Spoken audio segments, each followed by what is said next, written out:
Mais uma vez, um bom dia a todas. Sejam bem-vindas à Escola do Mestre para Mães. E estamos felizes de que vocês estejam aqui conosco.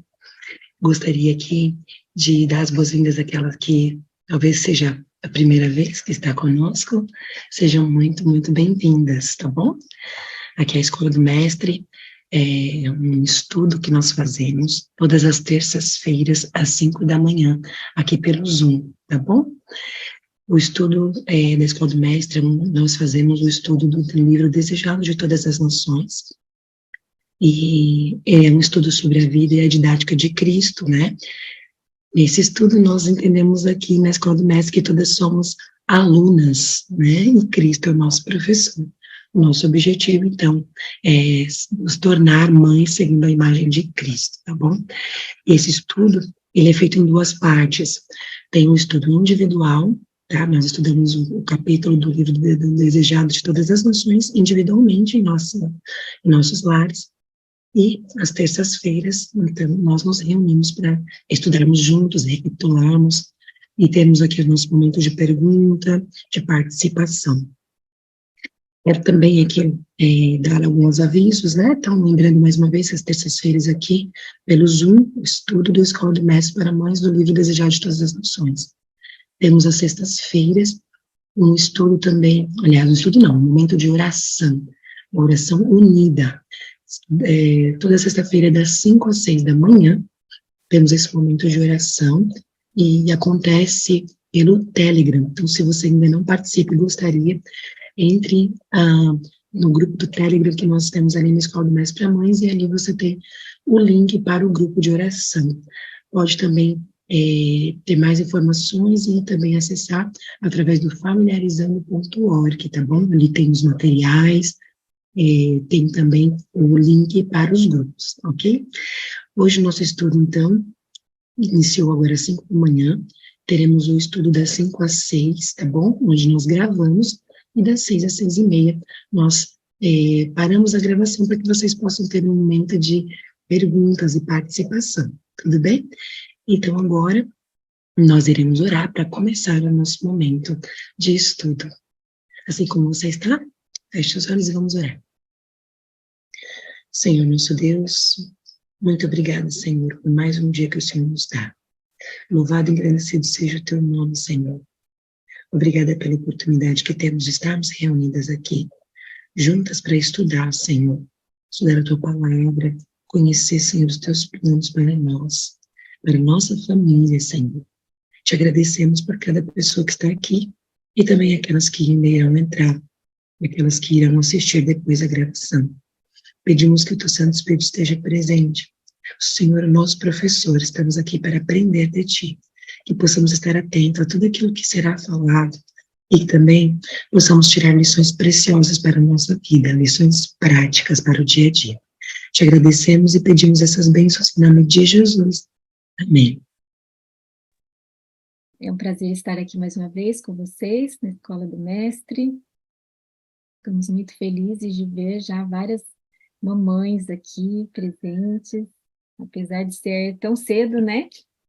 Mas fico feliz de ver que Deus despertou vocês e é muito bom a gente poder compartilhar aqui a palavra de Deus, que nós temos estudado sobre o Mestre, nosso Mestre Jesus. Ele é o nosso grande modelo, né? E nós estamos estudando o capítulo 10 do Desejado de Todas as Nações, sobre a vida de João Batista.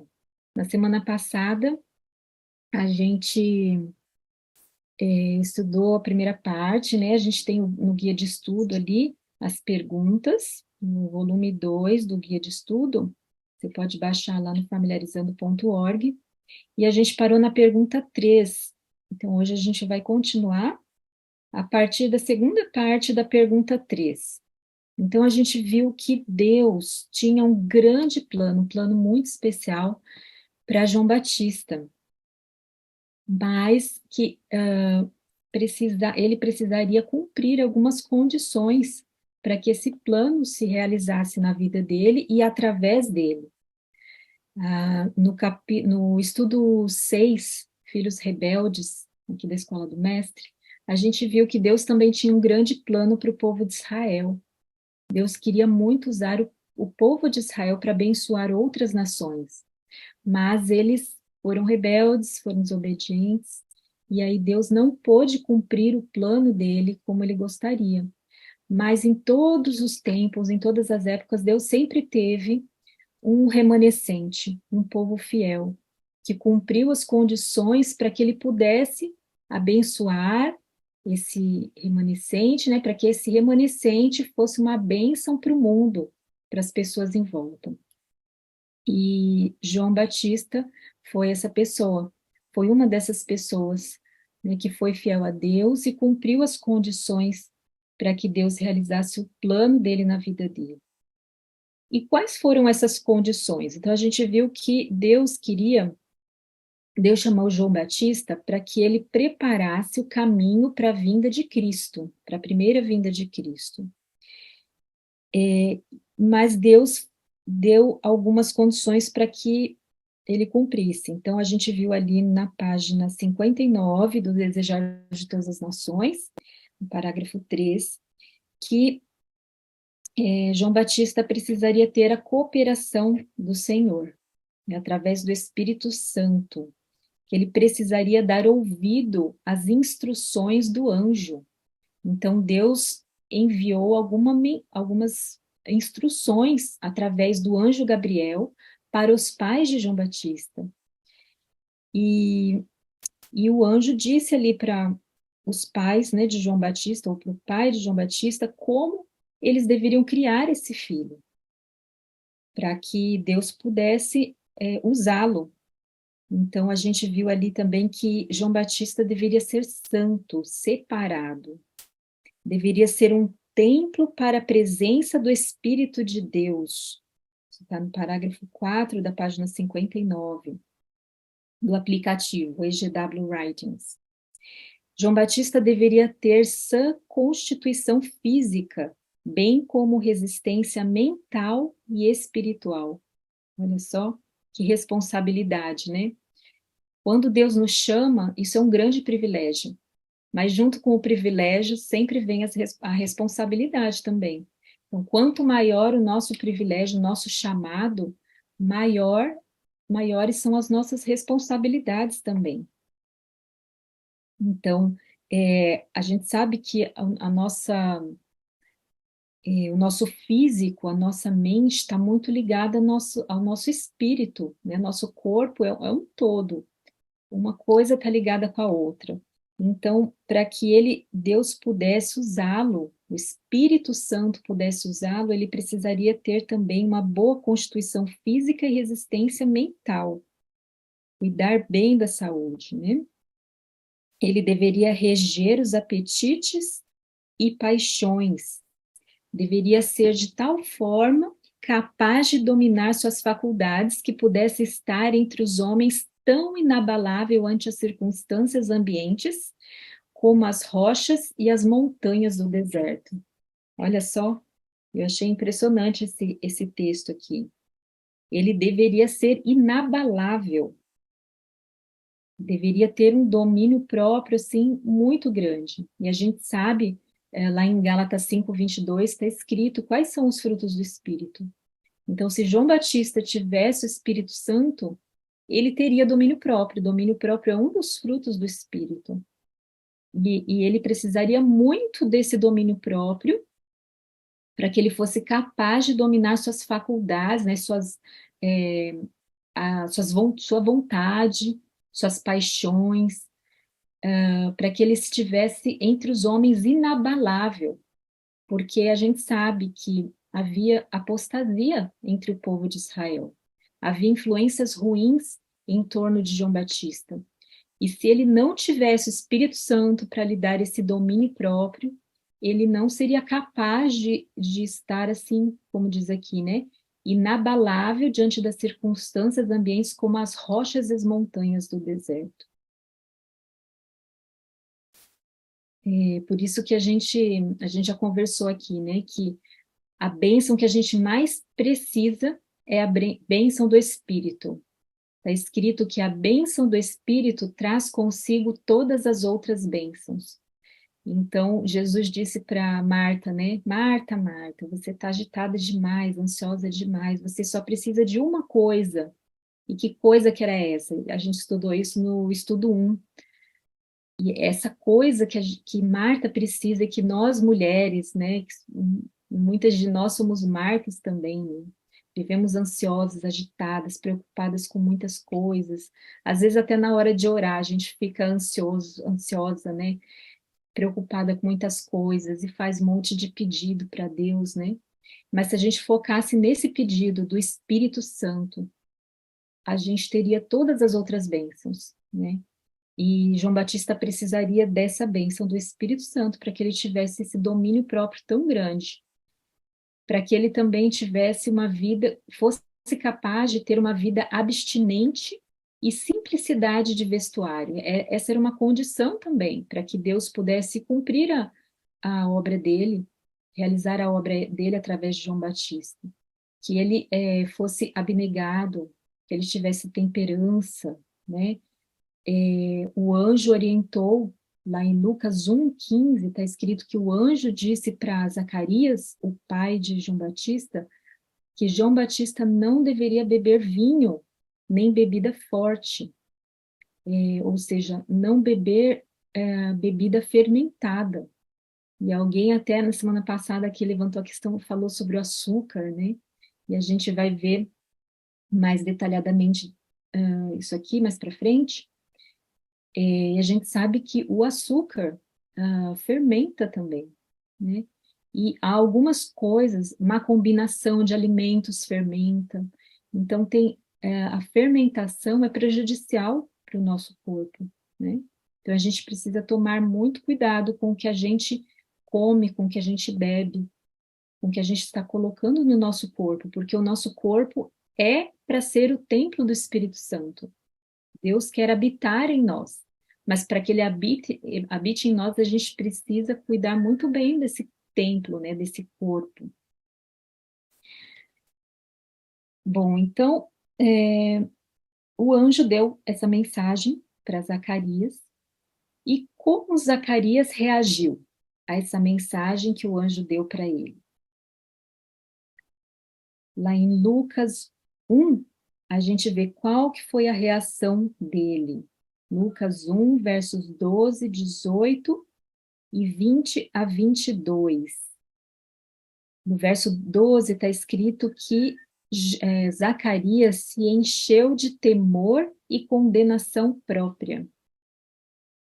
Então imagina você estar diante de um ser santo, um ser celestial.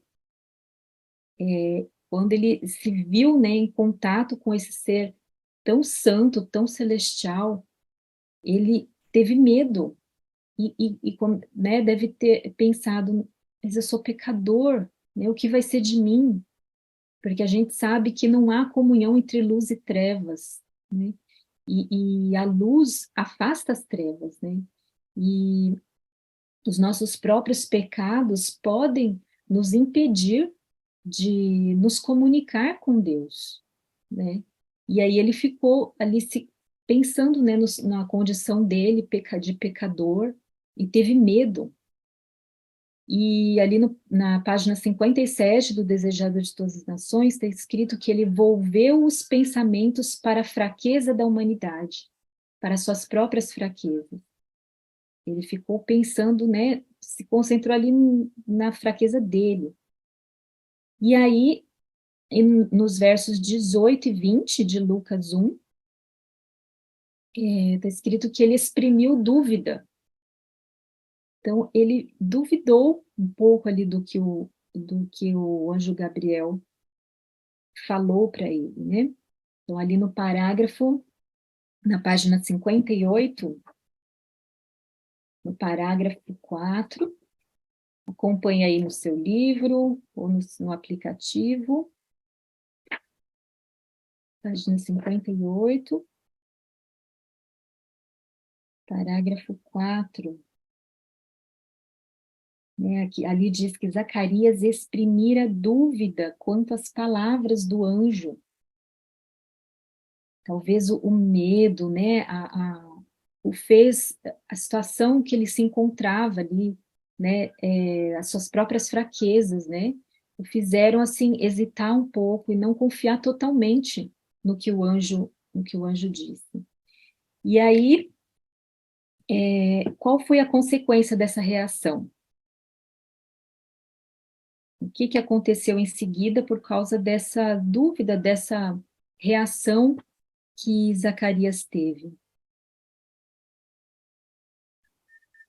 Está no verso 20 do capítulo 1, Lucas 1, verso 20. Alguém poderia ler aí? Lucas 1, verso 20. E eis que ficarás mudo, e não poderás falar até o dia em que essas coisas aconteçam. Porquanto não creste nas minhas palavras, que o seu tempo se hão de cumprir. Olha só, a gente sabe que, não sei se foi nesse capítulo aqui, no capítulo 1 de Lucas, que a gente viu que Zacarias e Isabel, aqui ó, no verso 6, diz que Zacarias e Isabel eram justos diante de Deus, vivendo de forma irrepreensível em todos os preceitos e mandamentos do Senhor. Mas naquele momento, ele duvidou. Então, assim, a nossa comunhão com Deus, a nossa confiança, a nossa fé em Deus tem que ser algo constante. Não adianta ontem eu ter tido comunhão com Deus, ou mesmo no começo do dia. A gente tem que estar conectado com Deus o tempo inteiro, para a gente não cair em tentação. E naquele momento, Zacarias fraquejou.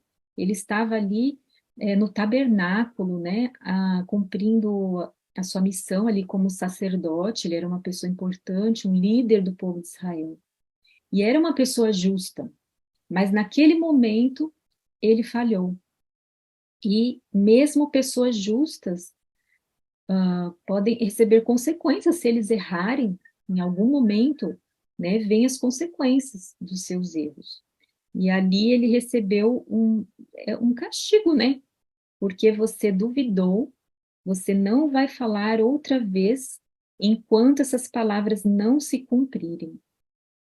Então, ele estava ali como sacerdote, Zacarias estava ali como sacerdote para orar pelo perdão do povo, para interceder pelo povo. Mas ele, na página 58 do Desejados de Todas as Nações, está dizendo que ele não conseguiu orar pelo perdão dos pecados públicos e nacionais e pela vinda do Messias naquele momento. Realizar o que ele tinha ido fazer ali, por causa dessa consequência. E ele não conseguiu abençoar o povo como ele costumava fazer, né, de forma audível. E ele teve que se expressar por sinais com o povo, depois que ele saiu ali do tabernáculo, porque ele não estava conseguindo falar, ele ficou mudo. E aí ele demorou um pouco para sair ali do santuário, né? E aí as pessoas estranharam. E aí depois, quando ele saiu, ele estava mudo e não conseguia falar. Mas aqui no parágrafo 5 da página 58 está escrito que, apesar de mudo, o rosto de Zacarias resplandecia com a glória de Deus. E então eles entenderam que Zacarias tinha tido uma visão no santuário, assim como acontecia com Moisés, né? Então, como ele teve esse contato com um ser celestial, o rosto dele resplandecia, apesar de ele ter duvidado naquele momento, né? E ter recebido esse castigo de ficar mudo. E na pergunta 4 tem uma pergunta assim para nossa própria reflexão.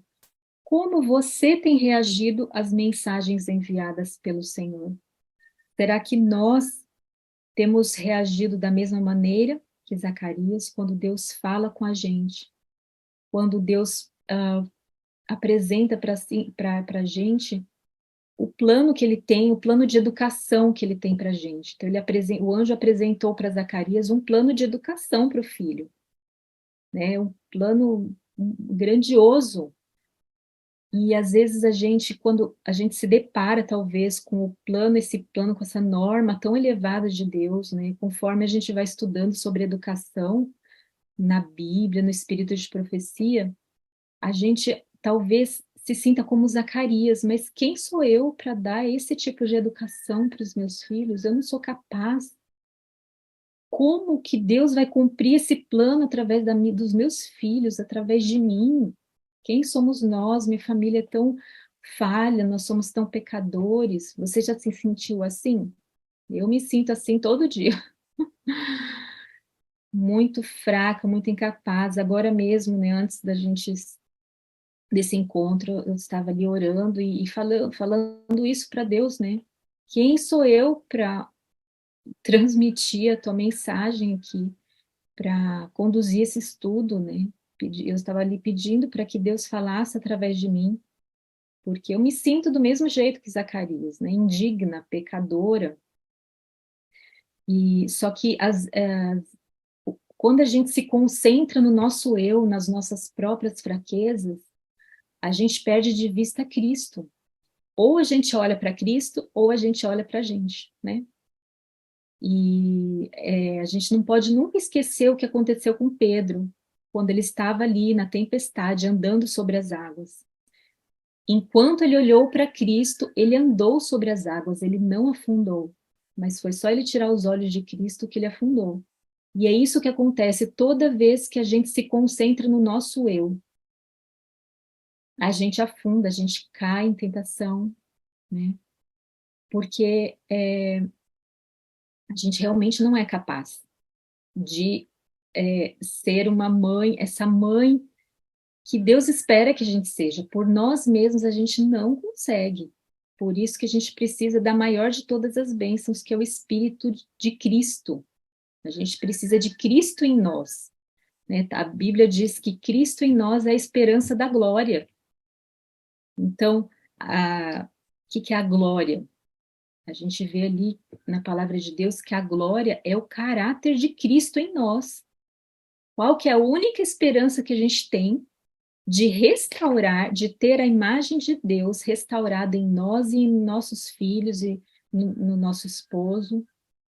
Qual que é a única esperança que a gente tem? Essa é a glória, esse é o nosso, tem que ser o nosso objetivo supremo, ter o caráter de Cristo, a mente de Cristo, né? Isso é educação, né? No livro Educação a gente lê que educação e redenção são uma coisa só.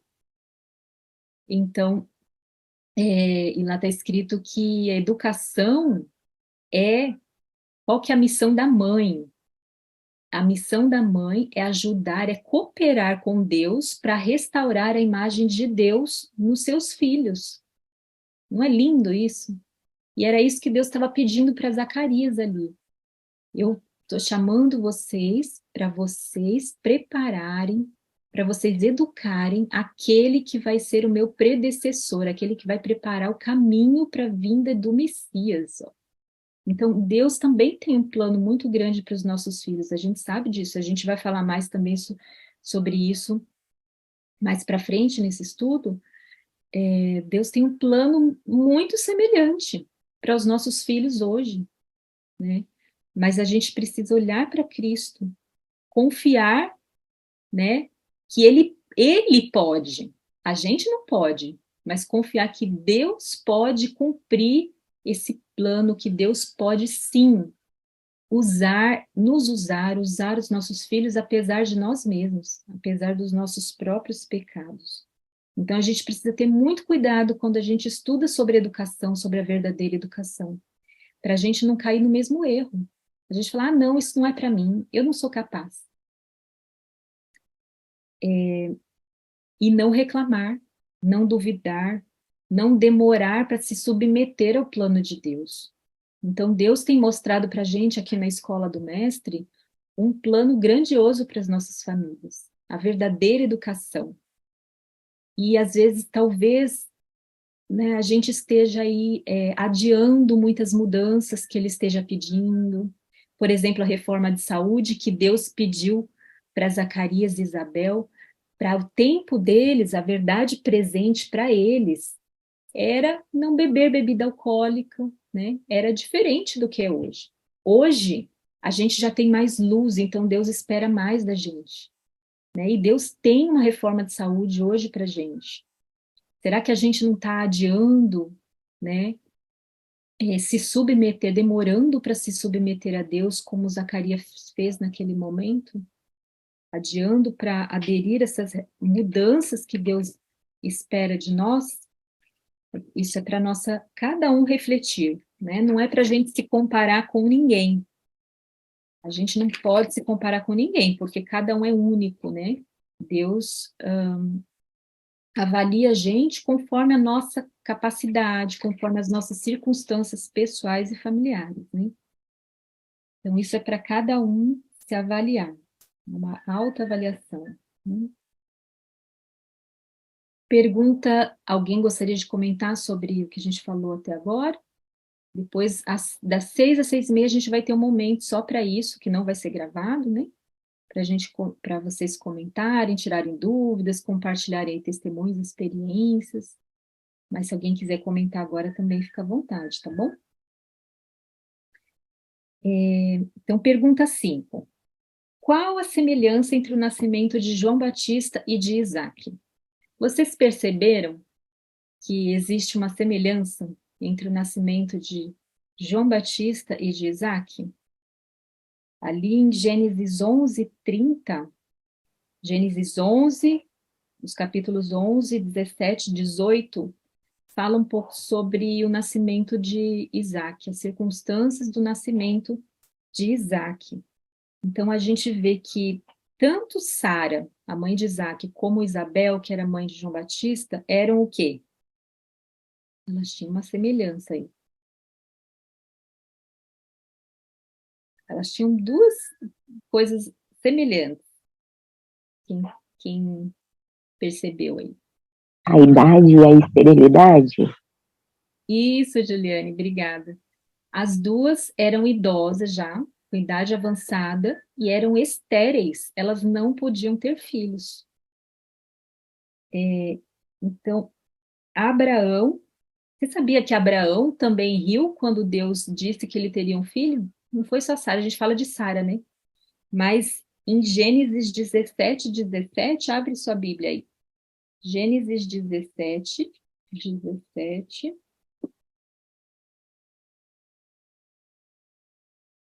Está escrito assim, ó. Então Abraão se prostrou com o rosto em terra e riu, depois que Deus disse que ele teria um filho. E riu, dizendo consigo mesmo: pode nascer um filho a um homem de 100 anos? Vocês sabiam que ele tinha 100 anos quando Deus falou que ele ia ter um filho? Será que Sara, com seus 90 anos, ainda poderá dar à luz? Então ele achou estranho, né? Engraçado até. Como? Imagina, a gente é muito idoso. Então a reação deles dois, né, de Abraão e de Sara, foi semelhante à de Zacarias. Eles duvidaram, como assim?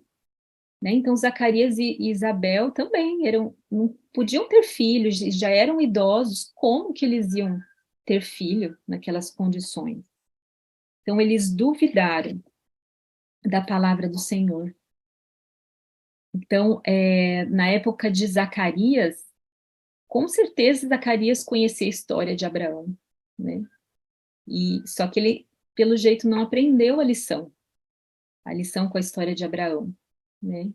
Porque a história estava se repetindo ali.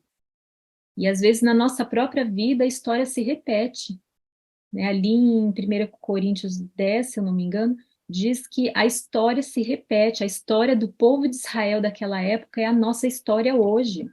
Então a gente precisa estar muito atento, por isso que a gente precisa estudar a palavra de Deus sempre, porque o que aconteceu com o povo de Israel é o que acontece com a gente hoje.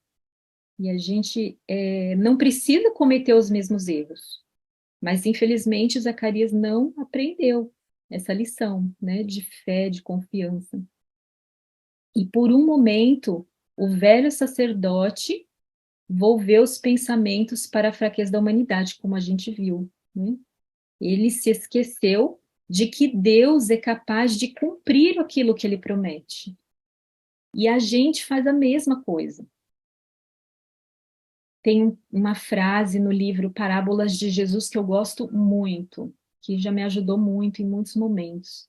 Em momentos como esse que Zacarias passou, em que Deus me mostrou um plano elevado, que parecia elevado demais para mim, uma norma elevada demais. Deus apresentou para mim e eu pensei, não, eu não consigo, eu não posso. Como a gente gosta dessa frase, né? Eu não consigo. Só que a palavra de Deus diz, tudo posso, tudo posso naquele que me fortalece. Porque Deus é o Deus do impossível, Deus pode tudo. E se Ele estiver em mim, né, através do Espírito Santo, o que que eu não posso fazer? Se Ele está me pedindo, Ele vai dar as condições. Então, essa frase que está ali no livro Parábolas de Jesus diz assim, que as ordens de Deus são promessas habilitadoras. O que que significa isso? Significa que quando Deus manda, Ele dá todas as condições para a gente obedecer. A ordem de Deus não é só uma ordem, não é só. Deus não é um Deus arbitrário, um Deus injusto. Ele não fala, não fica ditando regra, não é um ditador que fica o tempo inteiro, faz isso, faz aquilo, se vira. Não. Deus é um pai de amor. Ao mesmo tempo que ele fala, faz isso, ele fala, eu vou te dar o meu espírito, eu vou te enviar os anjos, todos os anjos necessários para te ajudar.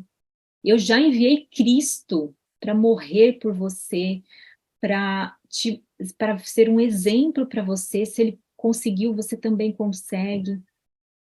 Então, Deus oferece todas as condições necessárias. A gente tem todas as ferramentas à nossa disposição para cumprir o que Deus pede para a gente. Então, a gente não tem desculpa. Zacarias não tinha desculpa. Então, ele se esqueceu de que Deus é capaz de cumprir aquilo que ele promete. Se Deus prometeu que João Batista seria o predecessor de Cristo, ele cumpriria aquilo, ajudaria os pais a realizarem aquela obra, a dar aquela educação para os filhos, para o filho. E na página 57 do livro Desejado de Todas as Nações, no parágrafo 5, está escrito assim, que contraste entre essa incredulidade e a fé simples e infantil de Maria. Que contraste entre a incredulidade de Abraão, até Abraão, né? A gente fala, não, Abraão foi o pai da fé, e foi, mas ele teve um momento de fraqueza. Deus perdoa, lógico, né? Com certeza Abraão se arrependeu e mudou de atitude, porque se arrepender é mudar de atitude, né? Então depois Abraão se tornou, a fé dele se fortaleceu, mas naquele momento ele duvidou, né? Então que contraste entre a incredulidade de Zacarias, de Abraão e de Sara naquele momento, e a fé simples e infantil de Maria, quando Deus chamou Maria para ser a mãe do Messias. Todas as mulheres queriam ser a mãe do Messias, está escrito, né? Naquela época. Todas as mulheres tinham essa esperança. Mas imagina a responsabilidade, não é só um privilégio, como eu disse, né? O privilégio traz junto as responsabilidades. Então, imagina a responsabilidade de Maria, educar o Filho de Deus. A gente não tem noção do que é isso. Mas o que que ela disse? Eis-me aqui. Ela se dispôs, ela não ficou achando desculpa, não, eu não consigo, não, não dá, é muito difícil, não. Ela se entregou totalmente a Deus. E é essa atitude que a gente deve ter, né? E aqui pergunta, né, que lições nós podemos aprender com isso? Na página 58 do Desejado de Todas as Nações, está escrito assim, que nós somos tardios em aprender e prontos a duvidar. Infelizmente, né? Muitas vezes, a gente esquece muito fácil, né? as coisas que a gente estuda na palavra de Deus, os exemplos, inúmeros exemplos de vitória que Deus deu para os filhos dele, né? A gente esquece das vitórias que Deus já deu para a gente no passado, muito facilmente. Somos por nós mesmos incapazes de fazer qualquer bem, mas o que não somos capazes de fazer, o poder de Deus há de operar em toda a alma submissa e crente. Por meio da fé foi dado o Filho da promessa. Mediante a fé é gerada a vida espiritual. Olha só. Então, a gente viu aqui, né, nessa frase, que a gente não é capaz, não somos capazes de dar a verdadeira educação, que é restaurar a imagem de Deus nos nossos filhos. A gente não é capaz, por nós mesmos. Mas o que a gente não pode fazer, Deus pode fazer por nós se, olha aqui as condições, se nós formos submissas, mães submissas e crentes, tivermos fé, como Maria teve. E por meio dessa fé que Maria teve,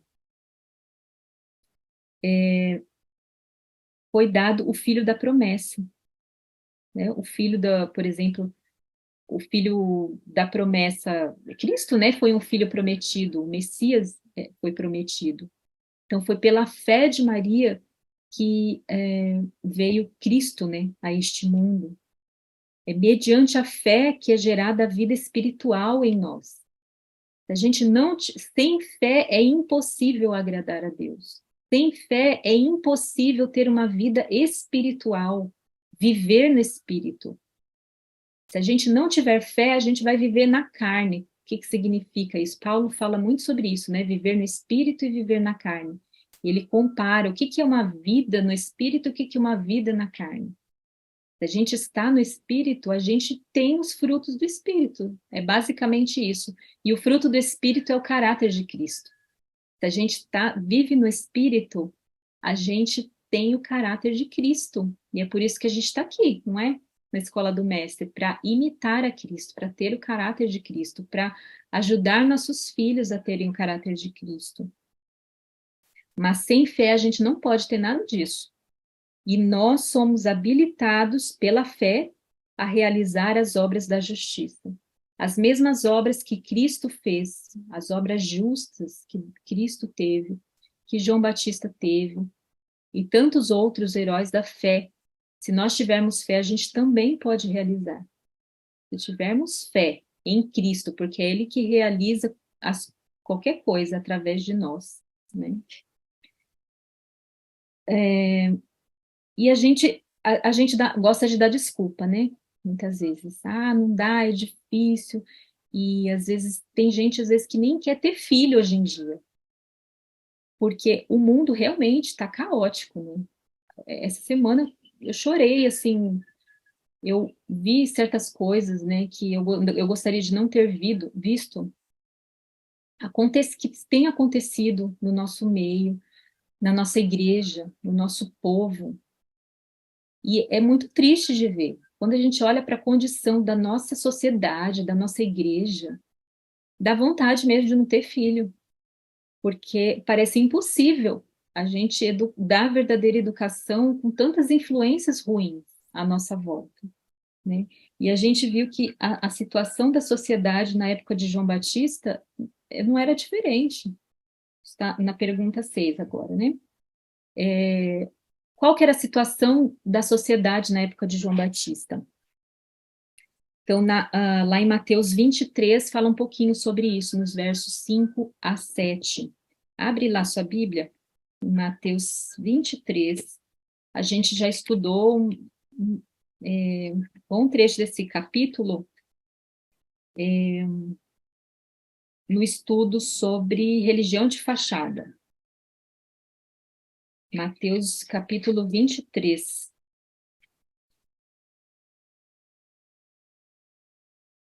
E aqui mostra qual que era a condição da igreja, do povo de Deus, da igreja verdadeira, do povo verdadeiro de Deus. Mateus 23, versos 5 a 7.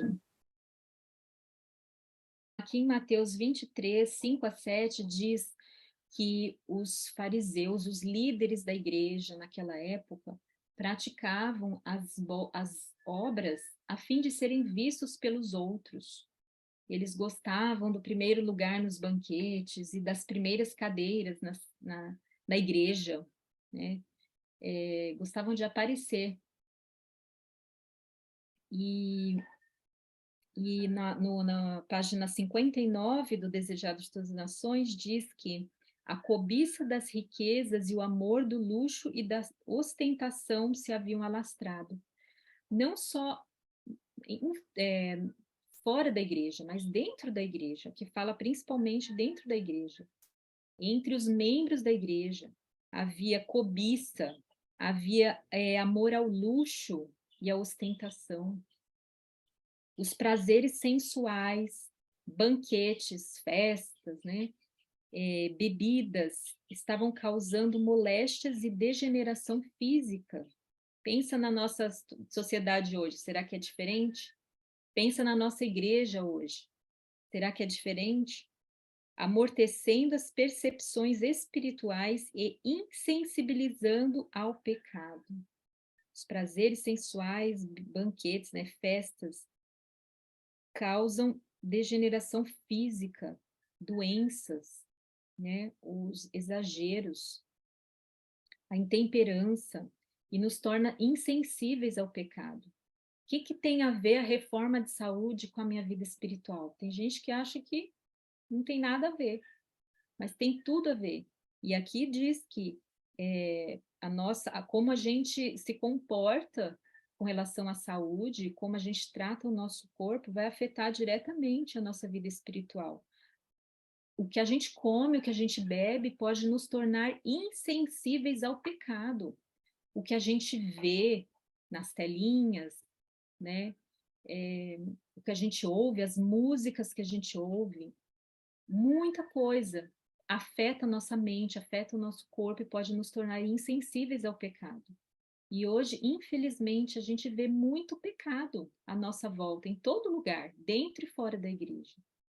E parece que é a mesma situação daquela época. As pessoas estão insensíveis ao pecado, não dói mais. Parece que, né, o pecado virou comum, virou normal.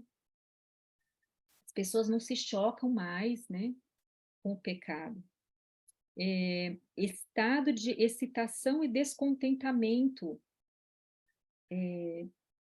O povo de Israel se sentia revoltado com a opressão porque os romanos dominavam o povo de Israel naquela época, né? E havia tirania, e essa tirania dos governadores romanos e seus decididos esforços para introduzir símbolos e costumes gentílicos atearam a revolta do povo de Israel, extinta com o sangue de milhares dos mais valorosos de Israel. Então, naquela época estava tendo revoltas, uma guerra civil ali dentro, né, dos judeus contra os romanos, e muitos israelitas, muitos judeus ali já tinham sido mortos nessa luta com os romanos. Tudo isso intensificara o ódio nacional contra Roma e aumentara os anseios de libertação de seu poder. Então, pensa na igreja hoje, no nosso povo hoje. Quando a gente olha para o governo, para a corrupção, é de causar revolta também, não é?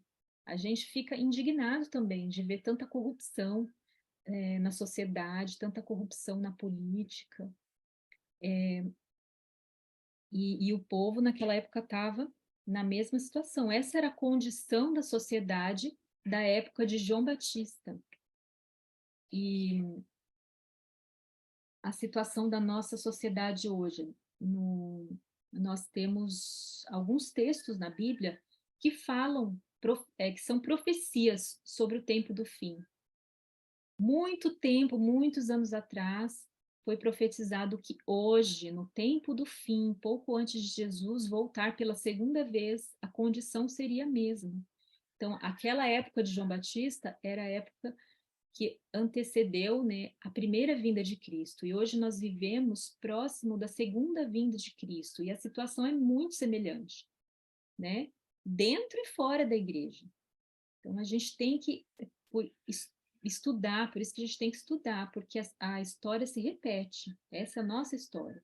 Em 2 Timóteo 3, 2 a 5, diz que os seres humanos hoje, no tempo do fim, seriam egoístas, avarentos, orgulhosos, assim como o povo judeu daquela época, arrogantes, blasfemadores, desobedientes aos pais, ingratos, ímpios, sem afeição natural, implacáveis, caluniadores, sem domínio de si, cruéis, inimigos do bem, traidores, atrevidos, convencidos, mais amigos dos prazeres do que amigos de Deus, assim como a gente leu agora, né, sobre o povo da época lá de João Batista, tendo forma de piedade, parecendo cristãos, mas negando o poder da piedade, ou seja, tendo uma religião de fachada, como a gente já estudou aqui anteriormente, né?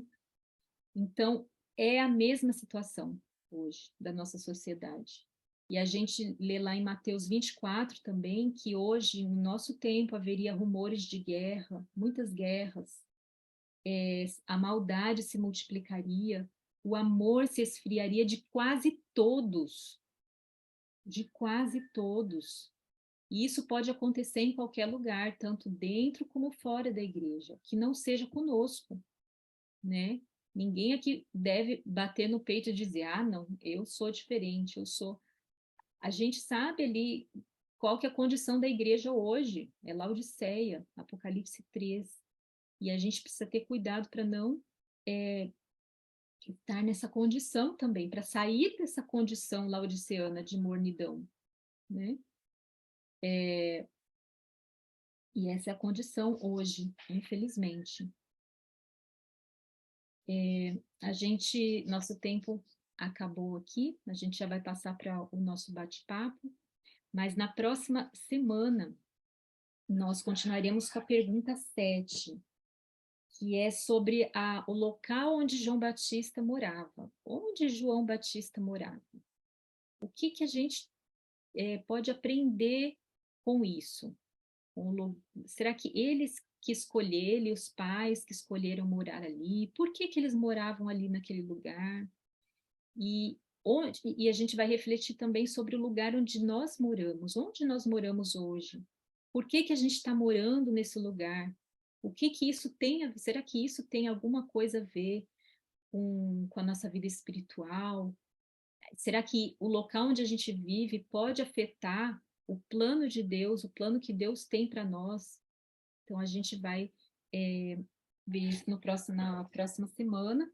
A gente vai falar também sobre a educação, especificamente sobre a educação de João Batista, onde João Batista estudou, como que ele foi a educação dele, sobre o vestuário de João Batista. Então, a gente vai entrar aí no estilo de vida de João Batista, um assunto que eu sei que interessa muito de vocês. A gente já recebi algumas perguntas sobre esse assunto, e o nosso estilo de vida é muito importante a gente pensar hoje também no nosso estilo de vida, né?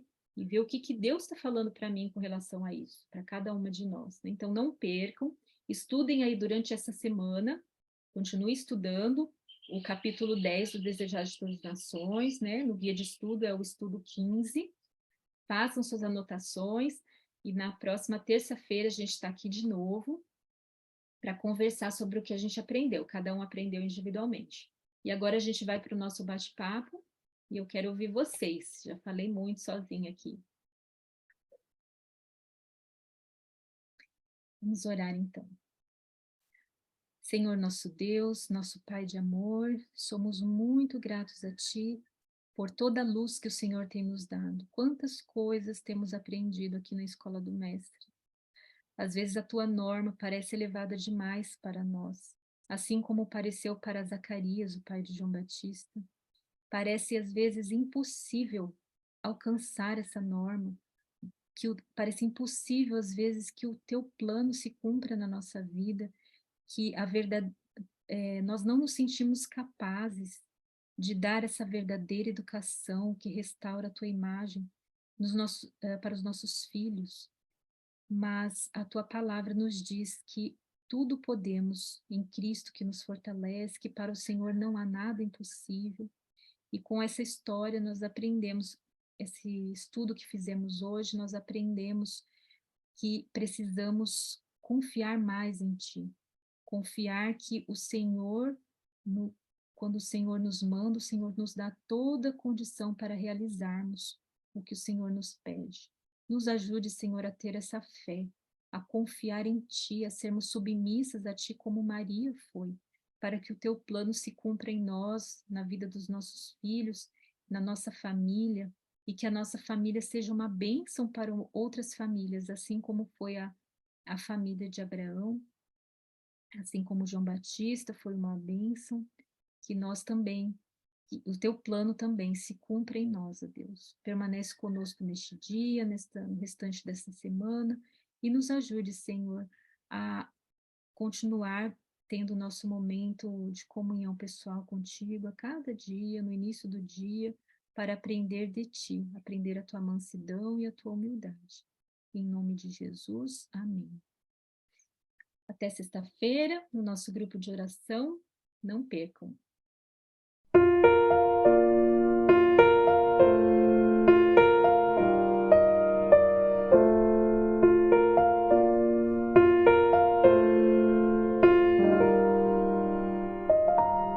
Na escola do Mestre aprendi a amar de corpo, de alma e mente ao Senhor, como folhas de outono, espalhar a mensagem, orar, vigiar e servir ao Senhor, ter a cada manhã minha hora tranquila, buscando a Jesus em primeiro lugar, reunindo-me junto ao altar da família, moldando meu caráter para ao céu levar,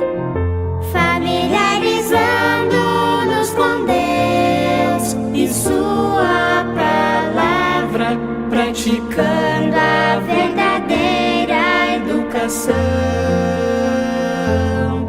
restaurando a imagem do Criador, um propósito divino, a obra da redenção.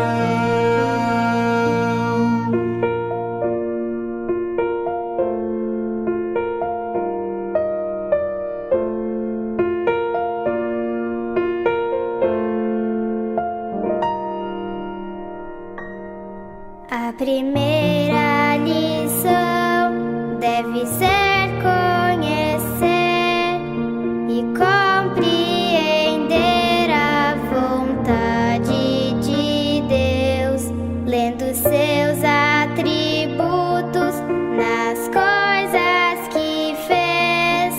Eu me fortaleço, me aproximo de Deus.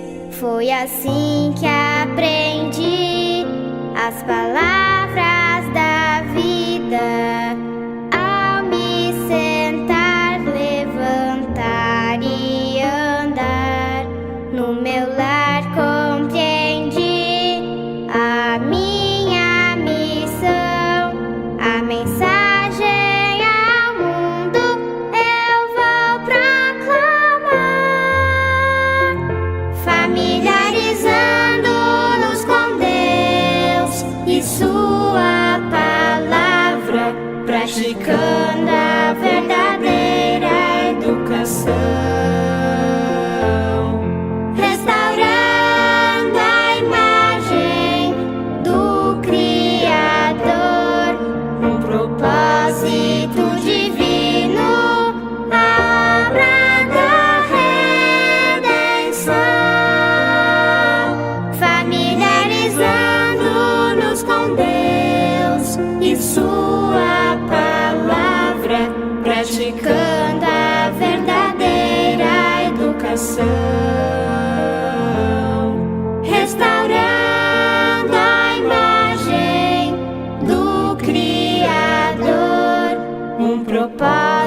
Espírito Divino.